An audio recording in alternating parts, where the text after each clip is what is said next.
Hello, my name is Marcus. I'm the compiler of a collection of therapy quotes entitled 1001 Windmills of the Mind, now celebrating its 5th year anniversary.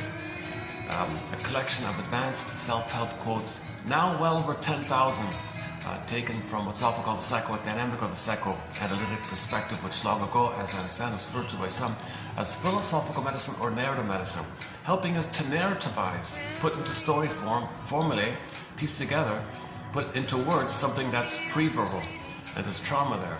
To get out of the trauma, we need to verbalize it, symbolize and make a story called narrativization. That's what this is all about. How do we narrativize fragments, traumas and fragments? It's, the memories there in the emotional area, yes, and the thoughts. It's called the unthought known. It's known. So how do we sort this out? So we have to look at repetition compulsion. It's one key theory, repetition compulsion. Paul Russell, the author we're currently discussing, says think of them as synonymous. That the injury of relational trauma, interpersonal trauma, developmental trauma, attachments, trauma, strain trauma, which can blend in with any kind of perinatal trauma, prenatal trauma, birth traumas. Those kind of traumas, the baby's meant to develop, and his feelings develop with his development. There's an emotional development with his identity development. So his identity and his emotions are damaged. A wound.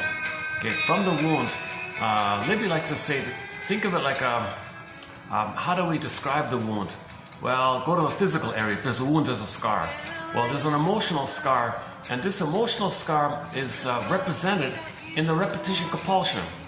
So the system seeks to get a better outcome, get the love that we should have received. But that's the idea. That's the strange mechanism in nature that the baby's wounded, he's in pain, doesn't want to be in pain, he wants a better outcome so he can resume develop, have his identity and have his feelings with it, called the golden ball, a wide range of feelings, needed feelings, and so on.